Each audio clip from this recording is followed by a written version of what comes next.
Hello YouTube and welcome back into another Dare to Game video. Today I'm going to be giving my first impressions review for Saints Row 2022, or Saints Row 5 as some people are calling it, despite the developers clearly wanting it to not have that title given its reboot status. I don't know if I should call this video first impressions, as I've already probably played about 26-ish hours of it, but there is still so much that I plan to do in this game that I surely don't want to call it conclusive. But before we get into the meat of this video, I do want to disclose that Deep Silver did provide me with a free press copy of this game so I could play it a few days early and give my thoughts on it. But as longtime viewers of my channel will likely be aware, free games don't really flavor my opinion one way or the other, so my thoughts expressed in this video are my own, and I stand by them as they relate to this video. So in summary, as a short TLDR in case you just want the basic glance, I like this game. It plays well, and I have no major complaints about it. And I have really been enjoying it. So if my opinion matters to you, and you like modern open-world games, then I recommend buying this one, as I find it to be well worth it. If that's all you came for, then thanks for watching and have a nice day. But for those of you who would like some more details,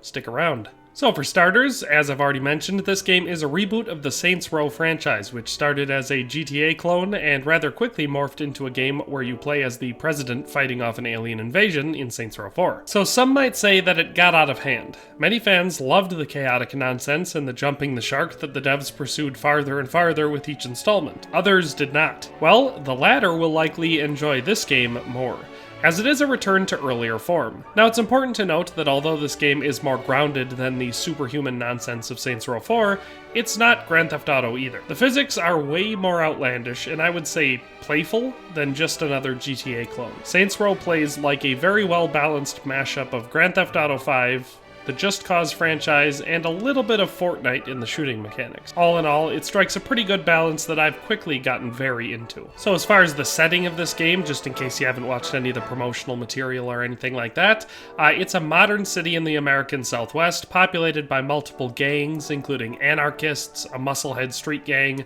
a corporate security company, the police, as well as a few other interesting baddies.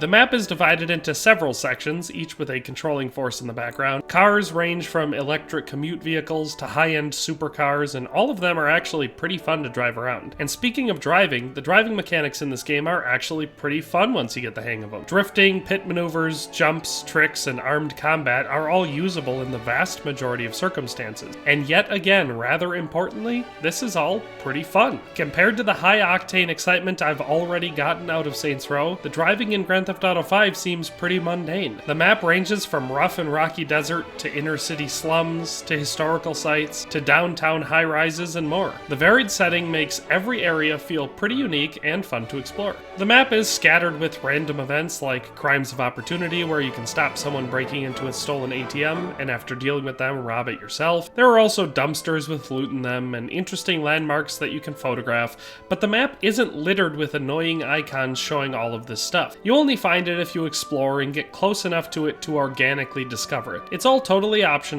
but unique enough that I wanted to try to find them all.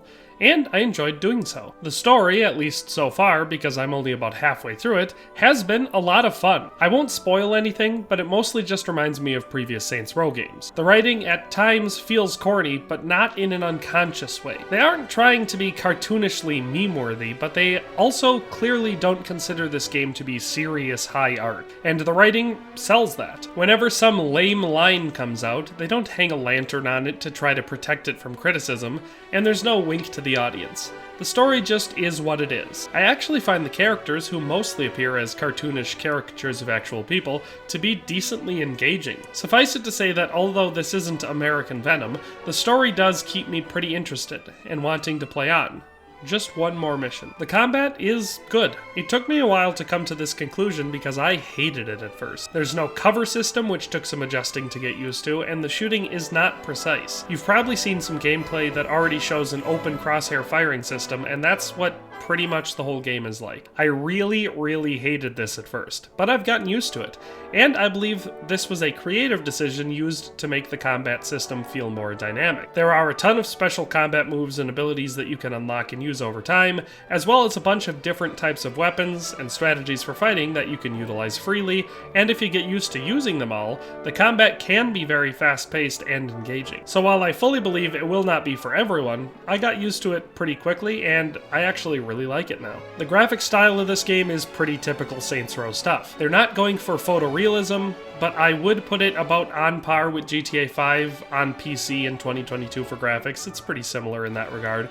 Of course, all of this is flavored with the slightly more cartoony Saints Row style. It's clear that you're playing a video game, but art direction aside, the clarity and individual item resolution is really high.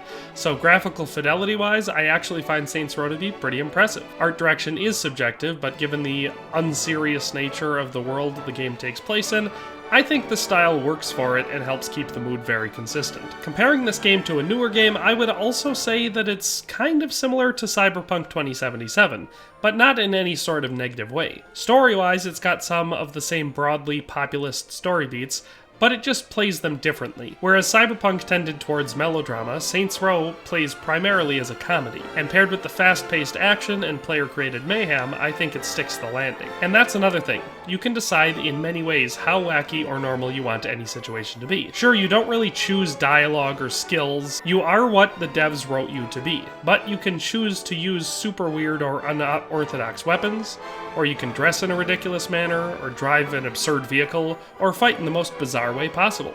That's all up to you. The open world of this game exists mostly aside from the story, which I like. No, that's not to say that they are entirely separate. In fact, story missions take place right in regular spaces that are usually just regular locations that you can visit freely throughout the game. I mean more progression-wise. So far, I'm about halfway through the game. I haven't gotten to a point where the main story was blocked by side progression. I have been doing tons of side activities because that's the way I like to play open world games, but it didn't feel like the devs were giving me a mandatory checklist of side activities to pound away at. They just put plenty of interesting stuff into the world and were like, here's some stuff out here, and you can check it out or whatever, we don't really care. So whatever you call this game, and there are lots of fair and reasonable things to compare it to, I would not call it a Ubisoft clone. I think that there are a lot of people out there that are sick of the Ubisoft formula, and I am one of them. This game is not like that. So if you're sick of Far Cry, Assassin's Creed, or another copy-paste Tom Clancy game, then I recommend giving this one a try, as I have found the experience to be surprisingly refreshing. Of course, this review, despite being admittedly positive, shouldn't be taken as a full-fledged endorsement of every single system or line of dialogue hidden within the game.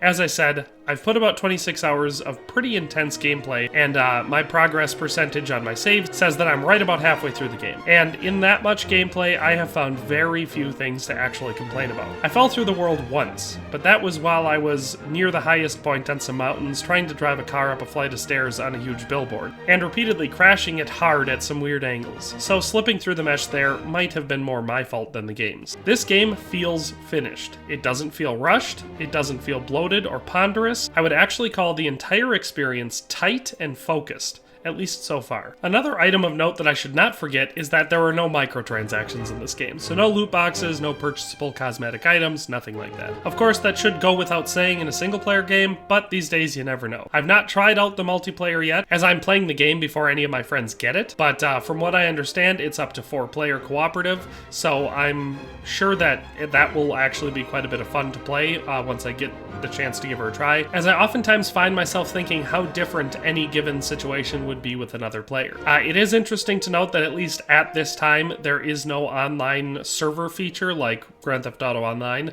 I'd be interested to know if they plan to do that at some point in the future as an additional add-on, because it kind of seems like the world is built perfectly for that. It's got a pretty dang big map with a lot of dynamic environments and kind of the perfect setting for an online games as a service system, as Grand Theft Auto proved.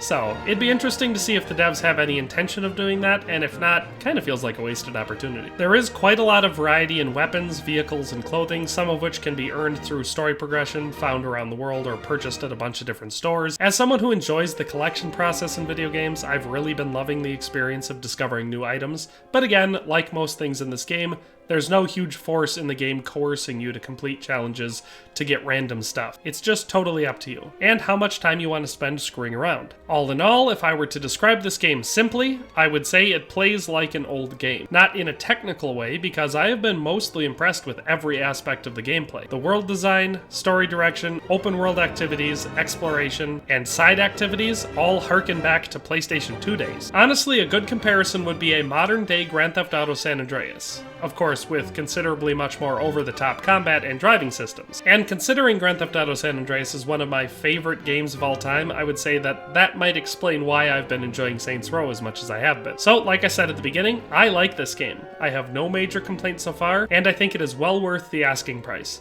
So if your interests in gaming align with this type of game, as I have described it in this video, I full-heartedly recommend picking it up today and giving it a try. And of course, one last thing to note before ending the video, all of this stuff that I've said relates specifically to my gameplay of the game, and I've been playing it on a decently high-end PC, so I'm not running this on a budget system, I'm not playing it on console. My experience is flavored by the system that I'm playing it on. So it's possible that if you have a lower end PC or if you're playing it perhaps on last gen consoles, that everything I've said in here might be totally inaccurate, at least as far as like gameplay, systems, and graphics go, stuff like that. But with all that in mind, that's all for today. I hope you enjoyed the video. I hope you found it informative and useful in some way. Thanks for watching and have a nice day, and I'll see you next time. Thanks for watching another Dare to Game video. If you liked this video, please leave a like and a comment. If you haven't already, be sure to subscribe to the channel. If you like my content and would like to support this channel, consider becoming a member today for as little as $1.99 a month. It makes a huge difference. But in any case, thanks for watching and have a nice day. I'll see you next time.